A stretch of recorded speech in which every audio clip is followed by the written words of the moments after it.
I'm Roland Simons, and this is the Property Questions Answered show, the show where I and a special guest answer your questions about property. So today I have a great guest for you, Andy Graham. Andy co-founded and runs Smart Property, a diversified HMO business with owned properties, rent-to-rent and lettings. So with more than 10 years in the business, he's actually seen the reality of managing a large HMO portfolio on a long-term basis. In this episode, we answer your questions about stacking deals, licensing requirements, and the emergence of large co-living developments. So without further ado, let's get on with the show. Andy, welcome to the show. How's it going? Very good, Roland. Good to see you again. Thanks for inviting me on. Yeah, not at all. Thanks for taking the time.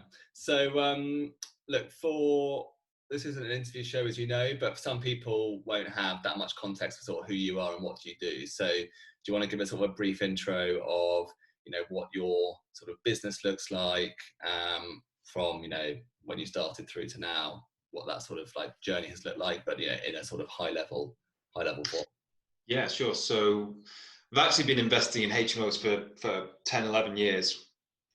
Pretty much right out of university, I got my first one, and at that time, it was nothing more than just a bit of an itch that needed to be scratched, and it went really well. And I bought something several hundred miles away from where I was living at the time, but even so, managed to make it work. Went back down to Cornwall, which was where I was living, doing lots of surfing down there, and just cracked on with my professional job as a physio. And I didn't really have many living expenses. I just enjoyed being by the beach and surfing and stuff like that, and saved up for the next one. And then I did that a few times, and then started to realise that actually I was sort of earning more than I was from my professional role, and I wasn't having to turn up every day between 9 and 5, and so I suppose the idea evolved into from maybe just having my own portfolio to maybe building a business out of it. But of course I was getting limited on my time, the ability to invest up in the north, or actually in the Midlands, and I was based in the southwest, so there came a point where I had to start compromising. So I started to transition out my professional role, did some contracting, which was really helpful, and I'd recommend for anyone who's got that opportunity to do it. But eventually what happened was I moved completely away from my professional role and full-time into property. And in that process, I met the founding partners of Smart Property, and we went on to grow that into about 100 properties, the kind of the overall sort of broad portfolio. We scaled with some finance that we raised on Crowdcube, so a big crowdfunding platform. We went on there and kind of sold the idea of our business, and we were doing lots of rent-to-rents and investment, and the crowd got behind it, and we got an incredible business valuation and lots of funds to reinvest, and it just sort of, that was a step change again, and it's just continued since then, really. And where we're currently at is we're an investment and a management group, and I have my own portfolio. So we have lots of rent-to-rents in the business. I do lots of work with private investors who come up from London and overseas to invest, and then we have this kind of management package to manage everything in the portfolio. Cool. So you've got stuff that you own, you've got rent to rent, and you also have a lettings business as well, would you say? Or yeah, I suppose we're a lettings business. Do you manage properties do you manage properties that are outside the rent to rent model, or? Yeah, we do. Yeah, so everything that we manage for our investors is on a standard management basis, although they're almost the perfect client, really, because we get more or less full control, and they are very distant from what we do. We do work with some local private landlords. They're a bit of a feeder for rent to rent as well, but that's much more challenging, Roland. And it's definitely not something that we would have ever started out with. It kind of grew from, I suppose it was a bolt-on actually to the other services that we had. So this is what I'm really interested in, because, and not just because you've just given me that extra context about how you were like a beach bum surfing and stuff.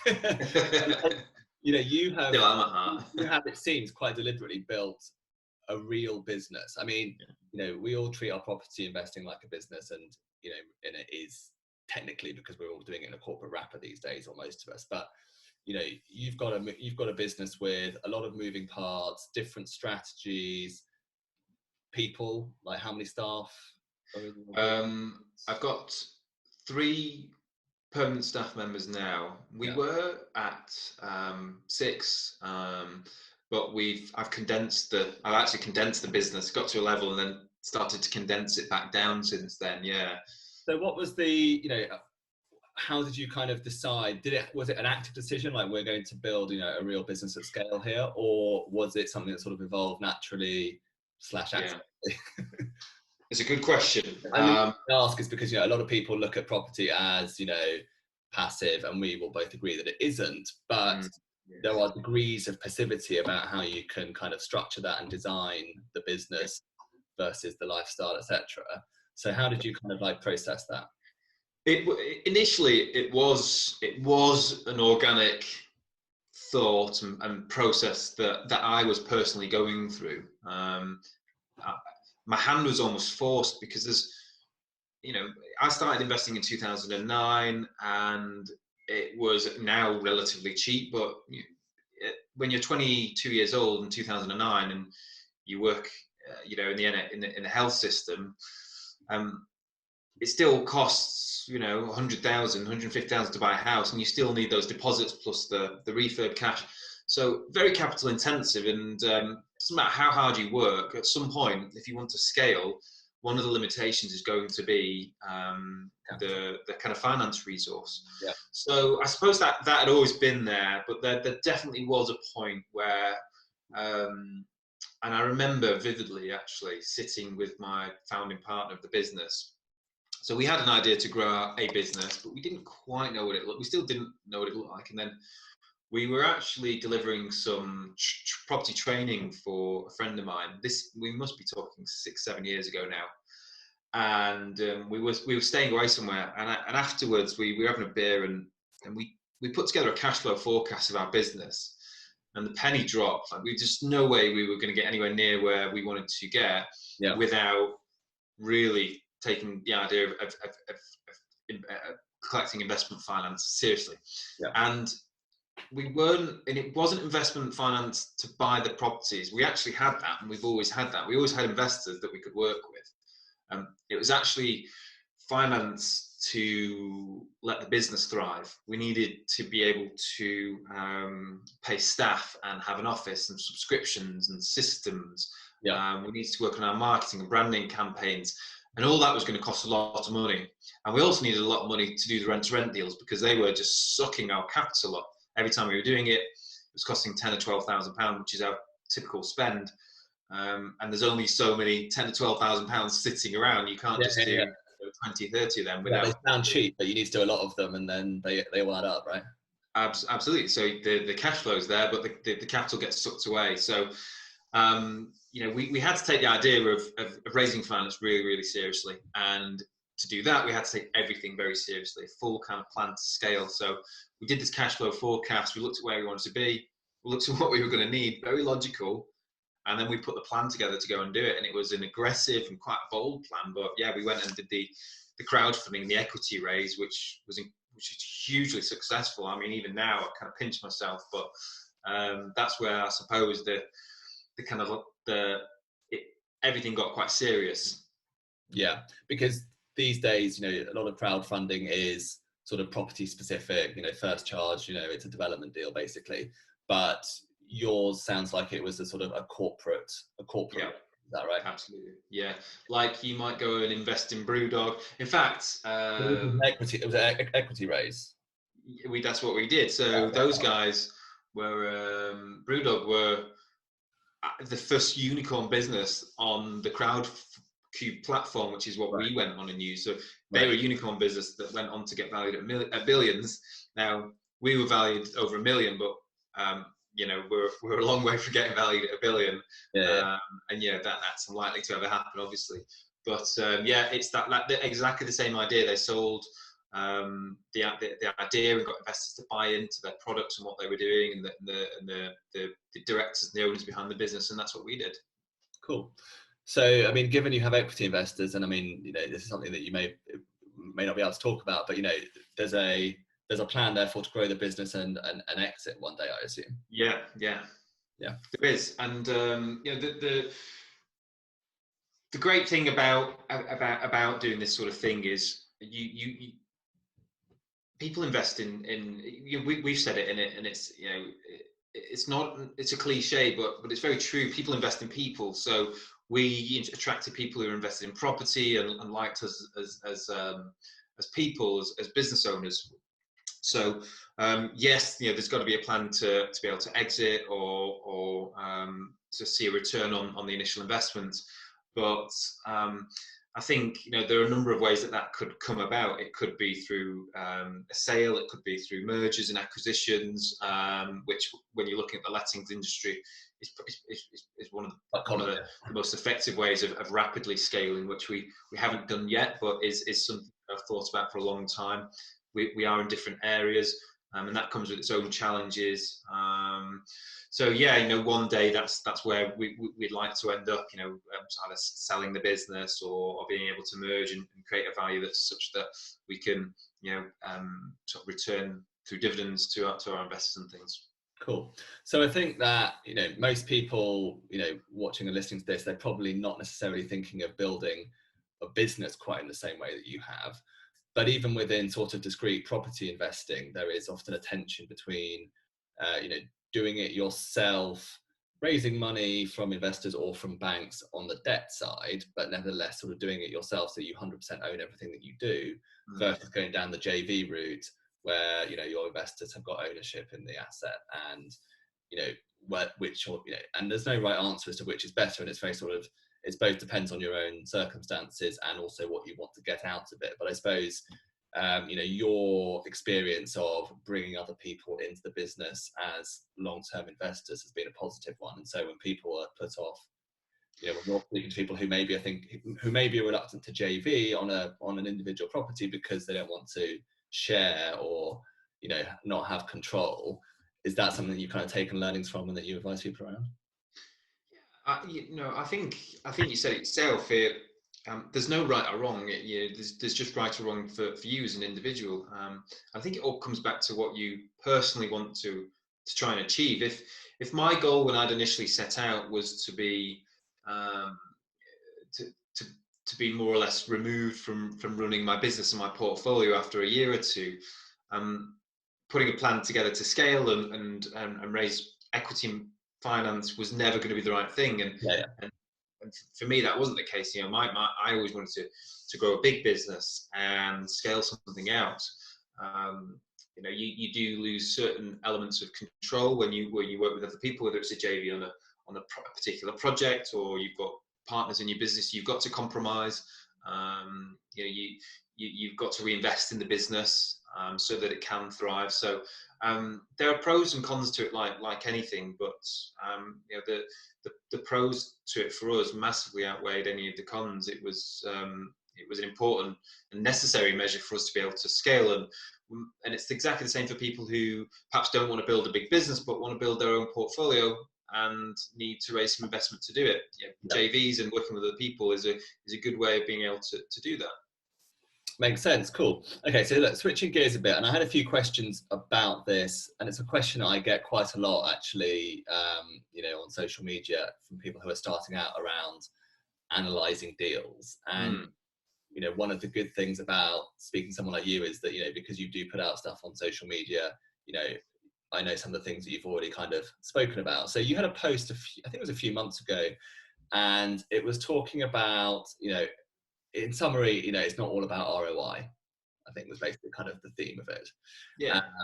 And so I just thought it'd be interesting to have a bit of a chat around that topic because I agree, but I think that there's a lot of confusion around this, and also ROI is useful in a lot of ways. So it's also not about saying that that's not useful, but there's other things to be looking at. So do you want to kind of like jump off on that, and then we'll just kind of talk around it?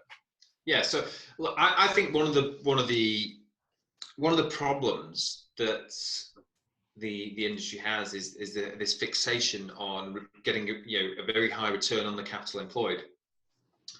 And the truth is, it's a very easy figure to influence.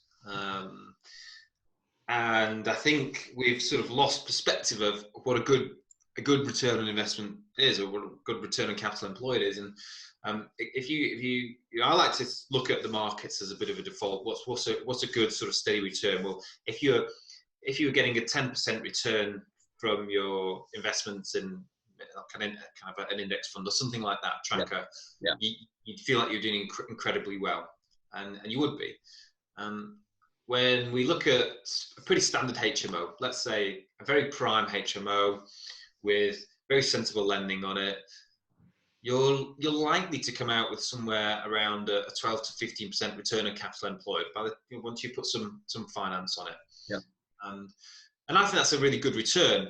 You're getting a good solid property, you've got a lot of long-term rental confidence, and you've got an incredible return versus the alternatives. But there is a bit of a fixation on trying to get 30, 40, 50 and sometimes 100%.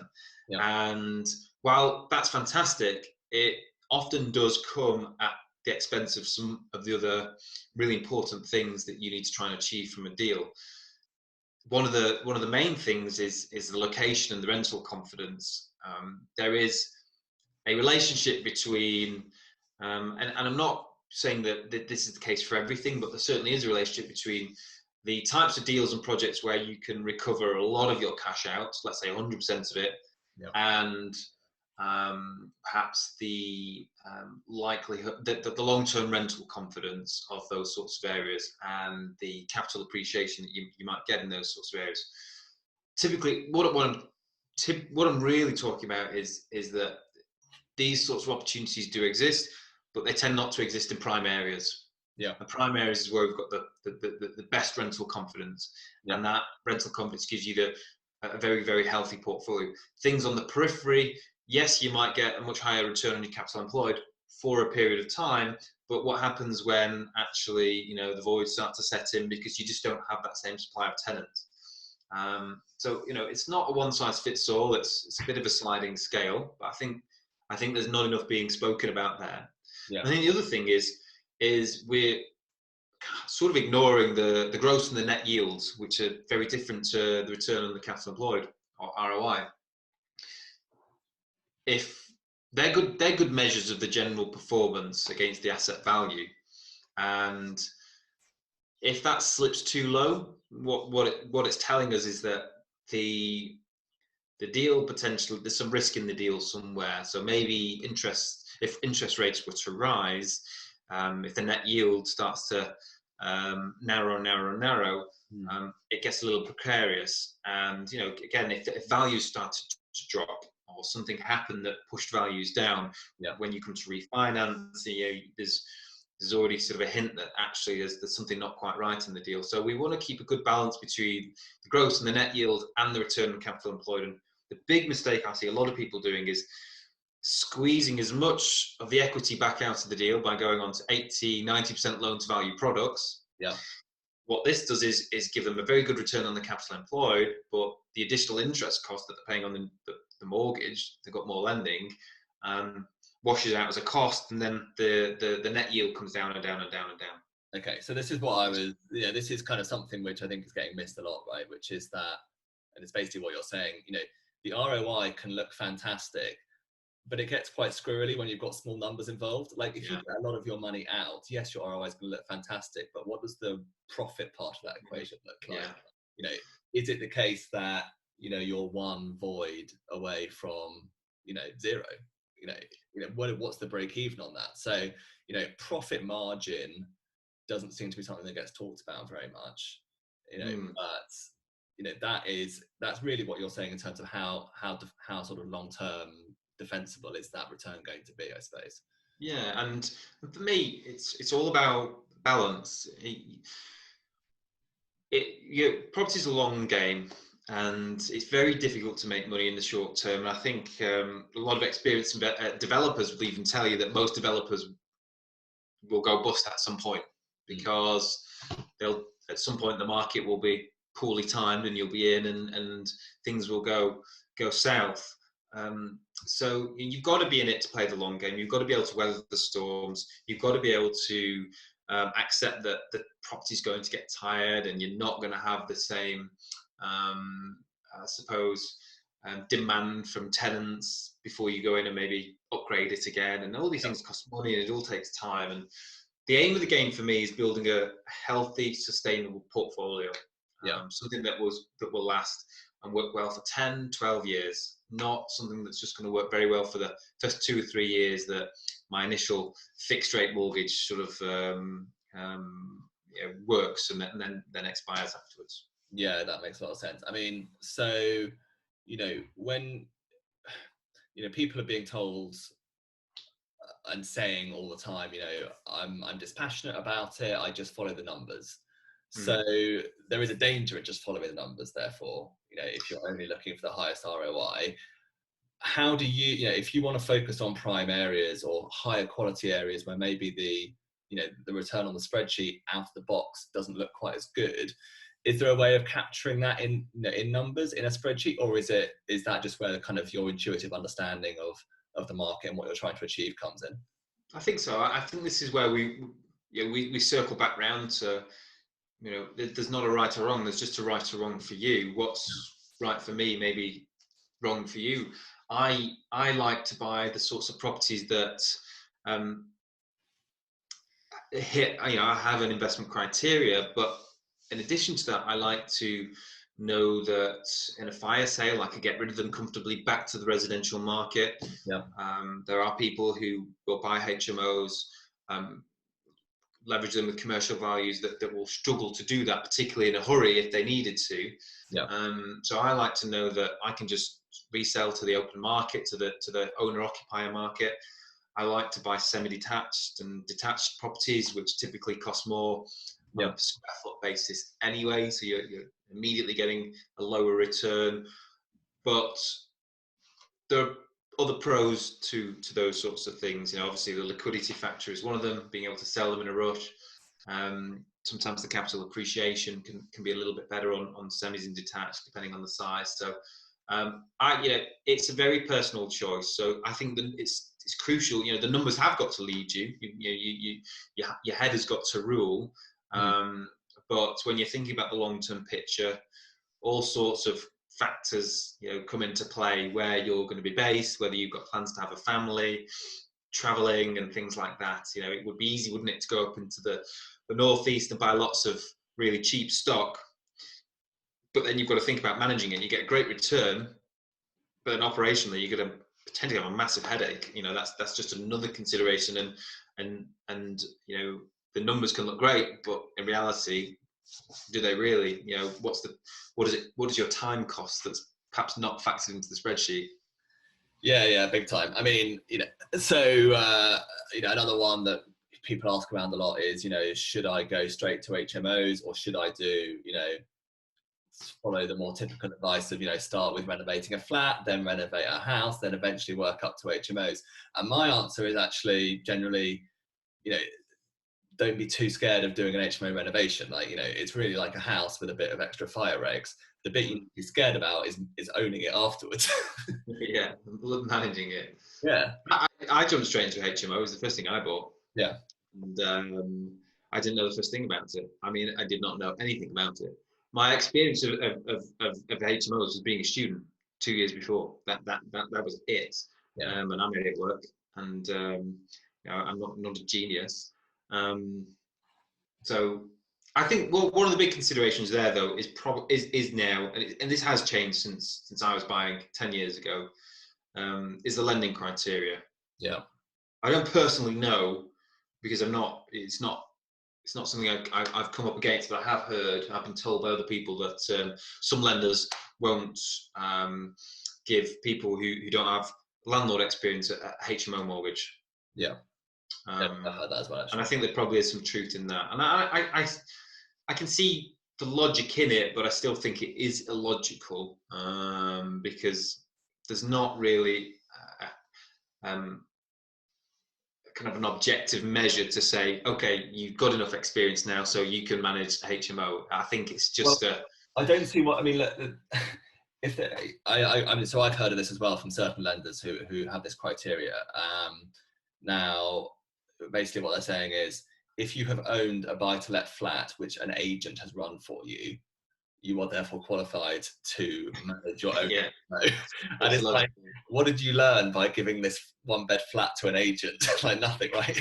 Like you've got a bit of rent each month. So yeah, it is a bit of a strange one. So before we sort of crack on with some questions from the audience, just a final one on social media. So last couple of weeks you've done a Instagram live series, but more generally, like, you know, you're reasonably active. Is Instagram the main platform for you, or do you do? Yeah, it is now. It didn't used to be. Well, I mean, for 7 years, Facebook was my real stomping ground. Yeah. But what made you sort of switch focus? You know, I think it was I think a couple of things. I think we have to remember one of the great resources on Facebook in our industry are the big groups that you can be involved in with lots and lots of members. There are lots of people who can help provide lots of good advice, lots of experience in there. And you know, there can be some bad advice in there, and you know, you've got to have your wits about you. But I think we've got to remember that these groups are owned by people, and on the large part, these groups are sales funnels, sales mechanisms, which is fine. I have no issues with that whatsoever. But it can get a little bit restrictive if you are somebody who posts regularly, somebody who people perhaps look up to as almost kind of a talisman, or kind of a first kind of point of reference on certain topics, and it can ruffle feathers, I suppose, is a gentle way of putting it. And right, okay. And I just found that, you know what, in fact, I just thought, and I've never had any issues with anyone whatsoever, hand on heart, but I did begin to think that a portion of my businesses was fairly reliant on my my ability to network in these places, and it felt like I was perhaps playing in someone else's backyard, you know, and they could just take the ball off me if they wanted to. Yeah. And there were glimmers of it, and I thought, you know, I think I just need to do my own thing. So I came away from Facebook and did more on Instagram, and found that suited me and my style, and everything about it was just kind of more suited to me. But that won't be the case for some people. Facebook will be a better resource for some. I mean, I agree.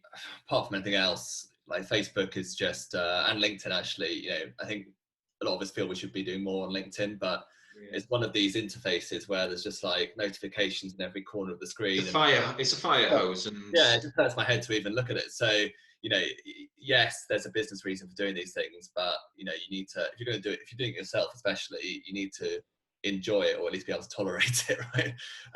So, I mean, but social for you, you know, I suppose, you know, why, and you know, what do you get out of it, and what are you hoping to get out of it longer term? I think there are two main reasons for me. The first one, and I'll be, you know, totally honest with you on, is because it is a very, very good marketing resource for my businesses. It's where we meet lots of investors. It's a platform to jump onto other platforms like podcasts and magazines and things like that I do, and that allows me to, I suppose, shout a little bit louder, or kind of spread my messages that little bit further. Yeah. So they're great for that. They're also great resources for learning, and I still learn a huge amount from it. I'm no design expert, and I take huge amounts of inspiration from projects that other people are doing, the materials that they use, and things like that. So yeah, I think it's double-edged for me, and I get a huge amount of benefit for both reasons. And the big risk with it, like anything, is that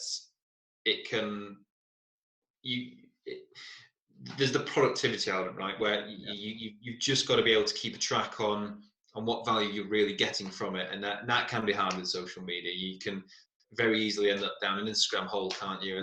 And just 3 hours later, you definitely can. I mean, I would say probably that's one of the things I like about Instagram actually, is it's probably less likely that you end up in a hole there than you went in Facebook, because Facebook is bad. It is sort of, you know, it is mobile native at least. So, you know, you've got the feed.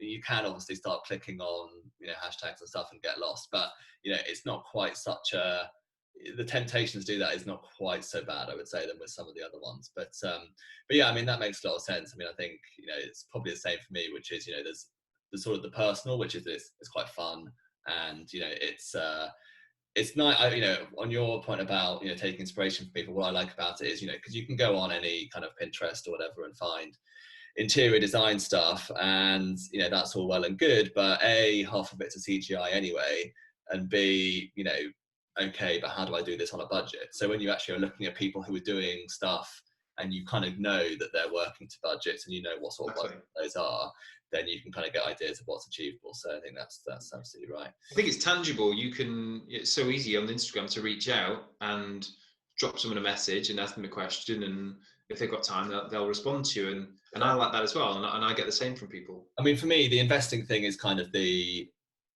it's the furthest out there, in the sense that I haven't personally raised money off it, although I have had investor discussions off the back of that platform. But I think before then there's the intermediary step, which is networking amongst your peers, and some people like going to in-person networking events, and I do a bit of that as well, but probably not very much. But you can build a social network on a social network, right? That's what they're called there. So you can kind of like develop out your network into so that when you've got a question, there are people that you can ask that question of, right? Definitely. And I think that, for people that are listening to this, the more you put into it, the more you can take out of it as well. It's an unwritten rule, but there is a sense that everyone wants everyone else to share, and it gets more valuable as people do that, right? Yeah, the more you give, the more you will get back. I think it's that's one of the rules of reciprocity, and it's just striking the balance. And I think a lot of people in their earlier stages of their career, their property career, find it difficult to I suppose find their voice on these sorts of platforms. Yeah. And my advice to everyone is just be yourself. That's the one thing that nobody else can do, is just be yourself. Maybe you're an expert in commercial property, and even though you're doing it residential, there's a huge amount of value that you could probably bring to your audience from that experience that you've got. Perhaps you could just share your story and let people in and invite them in to what you're doing as a beginner. You don't have to set yourself up as a point of authority. Like, you can just share your story, right? And naturally over time you will become more authoritative because you've got gained experience, but that's not a prerequisite, I wouldn't say. Absolutely not. And again, we've got to remember that people invest in people. We've got business profiles and that we've run for years, and the difference in engagement between the business profiles and having my own is massive. It's so difficult to get the same degree of traction and engagement from a business that doesn't immediately have that face to it. Whereas on a personal level, it's much easier. I suppose people feel like you are talking directly to them, and you are. And that there will be people there that are interested in investing in you because they like you, or whatever it is you're doing, not necessarily that you have or haven't done 10 or 20 or 30 HMO projects already. That's usually fairly irrelevant. And for the investors, for the very few people who that is important to, they're unlikely to be using these sorts of platforms anyway, in all honesty. They will probably be investing in commercial environments. Yeah, agreed. Cool. Well, look, let's do some questions that have come in from people before the recording. So we've got a few good ones here.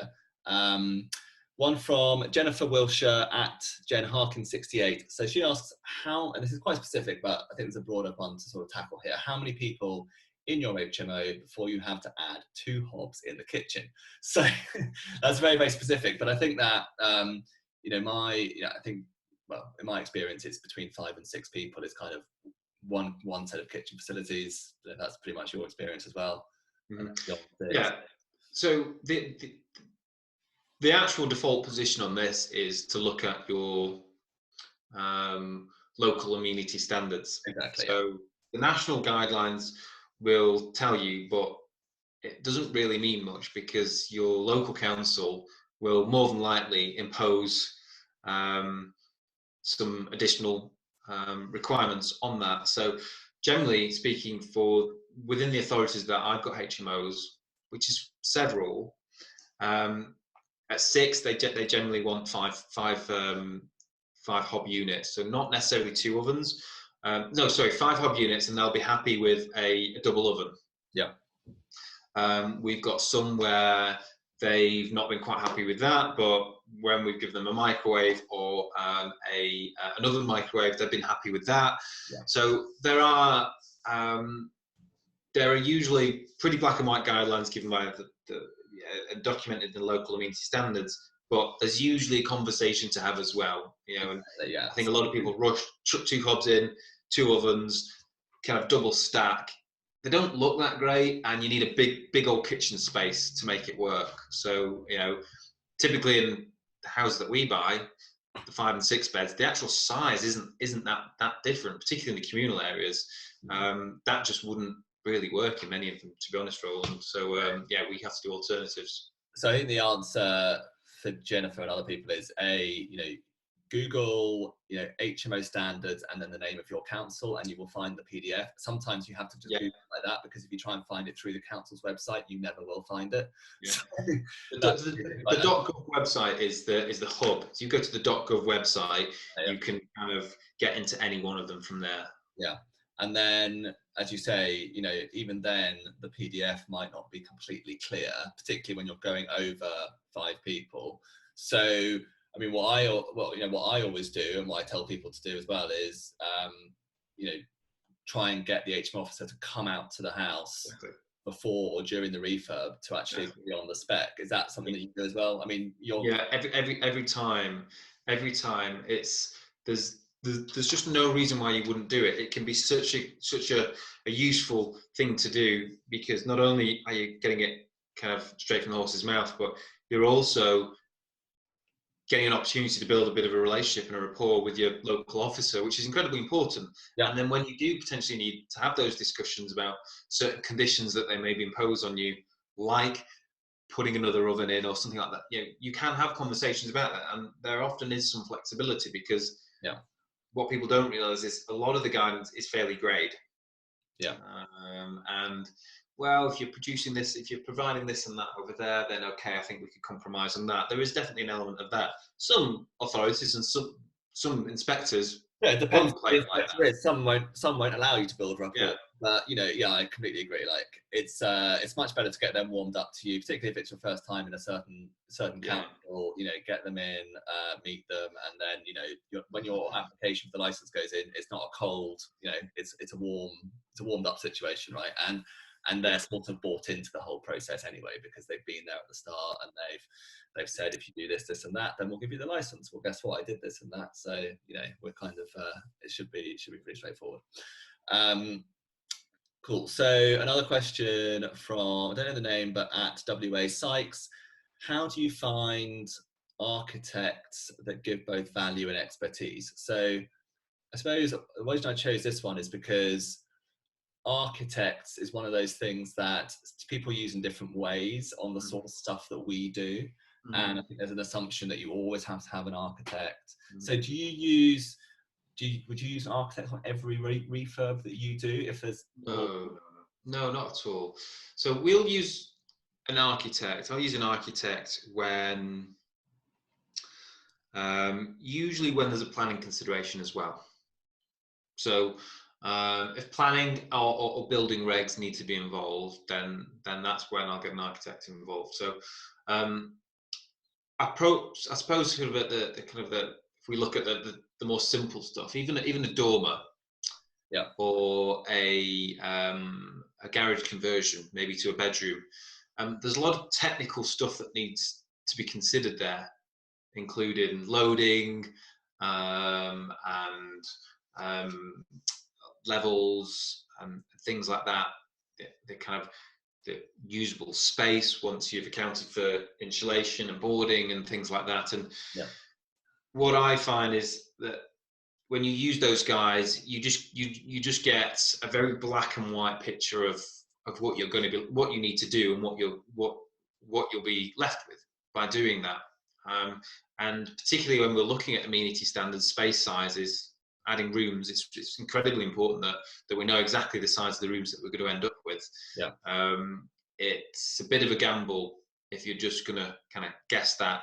It also gives your builders a roadmap to and kind of all the accountability they need to do it in that particular way, so that you know that A, you get what you want, and B, you can get it all signed off at the end without any issues. So whenever planning permission is required, or kind of whenever we need anything inspecting from a building regs point of view, because we're changing the layout, then that's when I like to get some drawings done.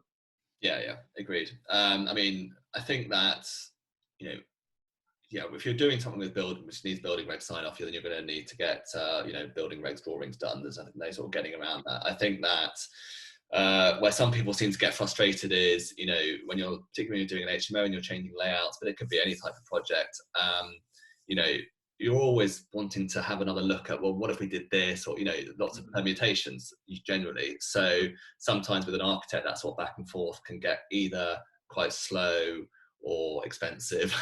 And so being able to do some of that sort of floor planning stuff yourself and only relying on the architect for the dormer and the garage conversions and the rear extensions and stuff can be quite helpful. And then where to actually find them, I suppose, which was the original question. I mean, architects, builders and stuff, like, do you have any kind of like particular like hacks on those? Because that is another one that people get concerned about. The best piece of advice you give anybody when it comes to those sorts of contacts is to hold on to them for dear life when you find a good one. Yeah. There's sort of no magic spell to finding them.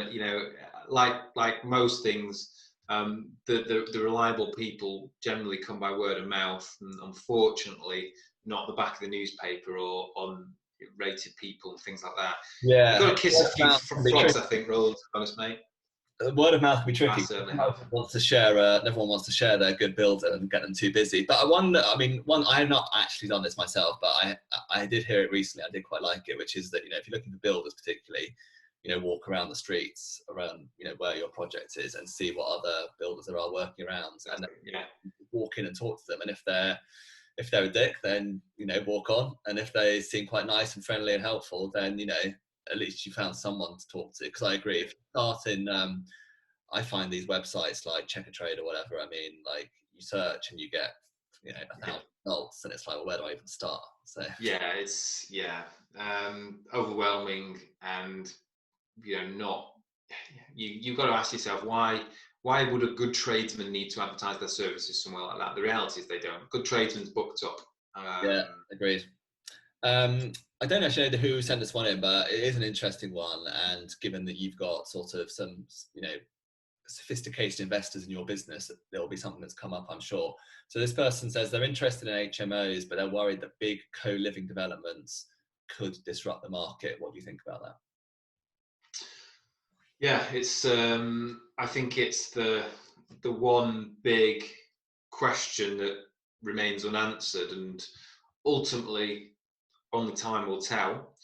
I think the problems that those sorts of schemes will always face is the preclusions, mainly by cost, because they're just so expensive to acquire those sorts of sites that need to be in city centres. The build cost is phenomenal, and then when all that's considered, plus investor returns or development profits, you've got to rent it at a certain level, and that then means that, yes, well, the product might be very good, the rent's got to be very expensive, certainly in comparison to the likes of my rooms and your rooms.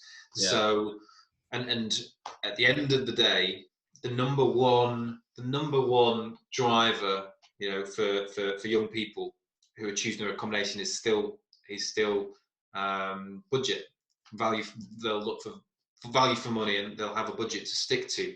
So just because someone builds something and that's incredible in the city centre and needs to rent it for £200 a week, doesn't mean that actually 500 people that would otherwise be renting homes from you and I and other HMO investors will suddenly lose all their tenants because they're going into those buildings. We offer a very different product. We're never going to try and create a product like that. Actually, what we create works incredibly well for people who have a particular type of budget, who want to live in a particular type of area and want to live in a particular type of way. And I think we just need to stick to our guns, stand firm, keep doing what we do very, very well, make our products as good as we possibly can, manage them as good as we possibly can, take care of our tenants like the customers, and let the big boys worry about their own big problems. Yeah, I mean, that makes a lot of sense. I mean, you're closer to the student market than I am, for sure. But I mean, it seems to me that we've seen this already in the student world, right, where purpose-built and student HMOs do seem to live side by side, and some people like one and some people like the other. Definitely. Yeah, students. The intimacy of a shared house is different to living in a block. The block's different, though. Like, that's the kind of yeah, it's massive. It's hugely different. It's really a different way of living. Certainly for the home-born students, the British students, going to university and living with your friend is kind of a rite of passage. Yeah. When you've got the security guards and curfews and things like that in the bigger buildings, it's probably not quite the same. We've also got to remember that there is the cultural thing at play here.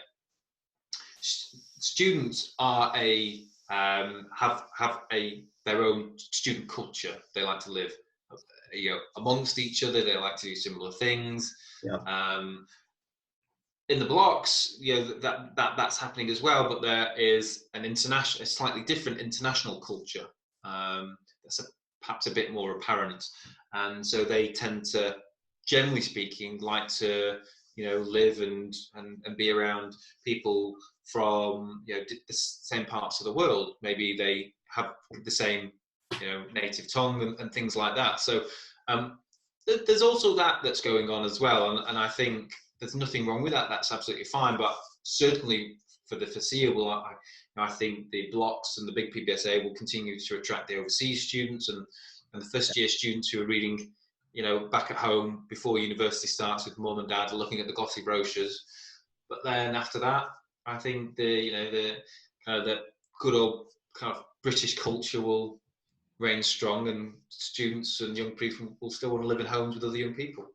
Yeah, I mean, with purpose-built, as you say, it is, and certainly was my experience at university, is that, it's more popular amongst the overseas students, but actually it's more popular amongst the overseas students' parents, because they're the ones paying for it.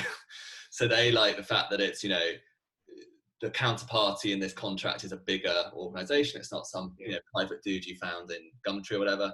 And it's maybe more as of a serious environment for your studies, and it's safer and those kind of things, which if you're coming from Hong Kong or Singapore, those are the sort of things you worry about when you're sending your kid to the other side of the world, right? Yeah, absolutely. And understandable. And they're very good at it. They've got security guards and all sorts of things like that. Yeah. But then in sort of the co-living, professional HMO space, well, we're all adults at this point, so our parents don't have that kind of, don't have that say over it. So, I mean, I suppose it's going to become down, it's much more of a sort of an individual decision about how you want to live, as you say. And exactly. And the majority of people beyond sort of graduate level who stay in the cities are not the overseas students. They tend to return to their own countries. They tend to go back home, and students who are used to living in houses with their friends aren't necessarily going to suddenly change their minds and decide to live in a big fancy building. They could have done that anyway, and they decided not to. So yeah, what's changed? Yeah, it all makes sense. Cool. So last one, let's do this one quite quick. So, and this is from friends of yours, Charlie and Ghislaine Sullivan. And this is, I think, for you basically, what are your 5 to 10 year plans? 5 to 10 year plans. I think outside of business, Well, yeah, exactly. Let's part the business one, because we talked about that earlier in growing and scaling your business and all that kind of stuff. Like, outside of business, And what's something that you're working towards, or that's something that you're really interested in that people don't know about you? I think Gemma and I would like to have a family. Yeah. Charlie and Jenny asked the question. They've got 3 young kids already, and you've got two daughters, haven't you, Roland? Yeah, I have. Yeah. Well, we're all in the same house and we're homeschooling, so I can highly recommend it. So I think without any doubt that our own family is kind of there somewhere in the next sort of 5 years. I desperately want to spend more time in the mountains. That's my biggest passion, and exactly what that looks like, I'm not sure. Whether it's having my own place out there, or maybe it's just finding more time throughout the year to get out there regularly. I'm not sure, but it would be fantastic to have a place out in the Alps. I mean, that's I suppose one of my kind of big goals the next 5 to 10 years that I would like to try and achieve.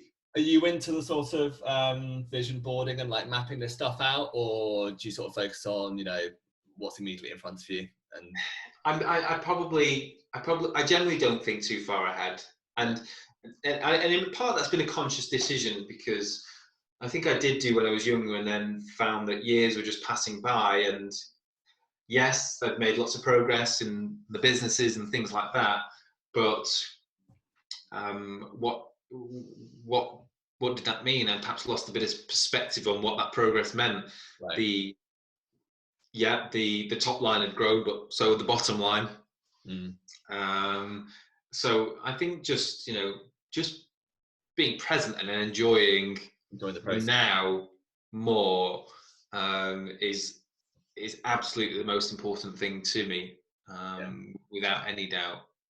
Yeah, no, it makes a lot of sense. If you're only focused on the end goal, then you're not enjoying the process. And probably if you don't enjoy the process, you won't achieve the end goal anyway, right? And this is something people always say, why. And to be honest, Roland, I don't know what the end goal is yet. With the smart property business, obviously we'll look for a sellout, an exit one day. But personally, from business, I don't see any.